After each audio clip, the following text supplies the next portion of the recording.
ይህ ሰው ሰኒ ይባላል። ከዕለታት አንድ ቀን በአስከፊ የልብ በሽታ ይታመማል። ህመሙ እጅግ አስከፊ ስለነበረ አብዛኛውን ጊዜ በህመምና በስቃይ ነበር የሚያሳልፈው። አንዳንዴም ከተቀመጠበት መነሳት ያቅተው ነበር። ጤናውንም ለመመለስ ወደ ሐኪም ቤት ይሄድና የልብ ንቅለ ተከላ ለማድረግ ይመዘገባል። ይህ በእንዲህ እንዳለ ከቤቱ እጅግ ራቅ በሚል ቦታ አንድ ቴረንስ የሚባል ሰው ይኖር ነበር። ይህ ሰው እንደ ማንኛውም ሰው ኑሮን እየገፋ የሚኖር ጎልማሳ ነበር። ከዕለታት አንድ ቀን ይህ ሰው ከሚስቱ ጋር አደገኛ ጭቅጭቅ ውስጥ ይገባል። የተከራከሩበት ምክንያት ገንዘብ ስለነበር ቴረንስ በራሱ በጣም አፍሮና ተናዶ ወደ መኝታ ቤቱ ይገባና ከመሳቢያ ውስጥ ያንን አጭሩን ሽጉጡን መዞ ራሱን ያጠፋል። ይህንን ዜና የሰማው ሰው በሙሉ እጅግ በጣም አዘነ፣ ከሰኒ በስተቀር። ምክንያቱም ሰኒ ልብ የሚለግሰውን አንድ ሰው አግኝቷልና። ከጥቂት ጊዜያት በኋላ የሰኒ ኦፕሬሽን በተሳካ ሁኔታ ተጠናቆ በ6 ወር ውስጥ ሰኒ ወደ ነበረበት የቀድሞ ህይወት ተመለሰ። ደስተኛ ህይወት። ድሮ የሚያደርገውን ነገሮች በሙሉ ማድረግ ጀመረ። መዝናናት፣ አሳ ማጥመድ ወዘተረፈ።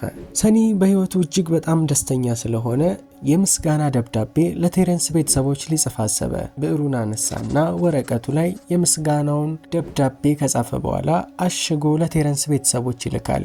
ይህ ደብዳቤ የደረሰው ለቴረንስ ሚስት ነበረ። ሚስቱም ደብዳቤውን ካነበበች በኋላ ለሰኒ ምላሹን ትልክለታለች። ሰኒም መልሶ ምላሹን ይልክላታል። በዚህ መካከል ሁለቱ የጋራ ንግግር ጀመሩ፣ ፎቶ መላላክ ወዘተረፈ። በዚህም የተነሳ ሳያውቁት ወደ ፍቅር ውስጥ ገቡ።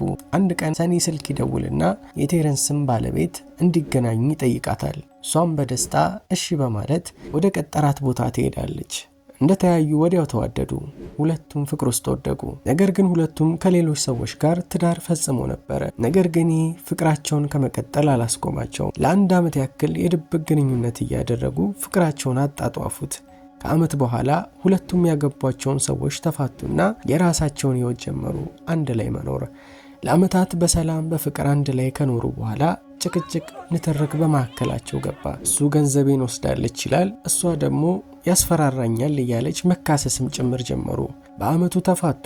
እንደተፋቱም ከጥቂት ቆይታ በኋላ ሼረን ሌላ ባል ታገኝና ታገባለች። ነገር ግን ይሄኛውም ትዳሯ ከዓመት በላይ አልዘለቀላትም፣ ተፋታች። ነገር ግን የቀድሞ ባሏ ፍቅር ከልቧ አልወጣምና ሰኒ ጋር ትደውላለች።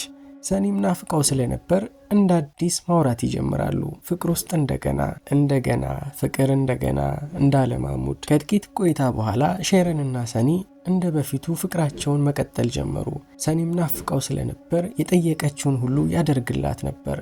እንደውም አንዳንዴ ሊያስፈልጋት ይችላል ብሎ ገና ከአንደበቷ ሳትናገር የሚያስፈልጋትን ሁሉ ያደርግላት ነበር። ይህ በእንዲህ እንዳለ ሰኒ ኪሳራ ውስጥ ገባ። ገንዘቡን መቆጣጠር አቃተው። ድሃ ሆነ። ደስታው ራቀው። የሰኒ ቤተሰቦችና ጓደኞች ይህንን እያዩ ማለፍ አልቻሉ። ነገር ግን ሰኒ ለማንም አይናገርም። ሁሌ ፈገግተኛ፣ ሁሌ ሰላም ነበር። እንዲህ ያለ ቀጠለ። አንድ ቀን ሼረንና ሰኒ ትልቅ ጭቅጭቅና ንትርክ ውስጥ ይገባሉ። ይህ ጭቅጭቅ ሼረን ከቀድሞ ባሏ ጋር የነበረው አይነት የገንዘብ ጭቅጭቅና ክርክር ነበረ። ጭቅጭቃቸውን እንደጨረሱ ሰኒ ወደ ክፍሉ ይገባና ከመኝታ ቤት ውስጥ ሽጉጡን ያወጣል። በዛ ሽጉጥ ራሱን የሚያጠፋል።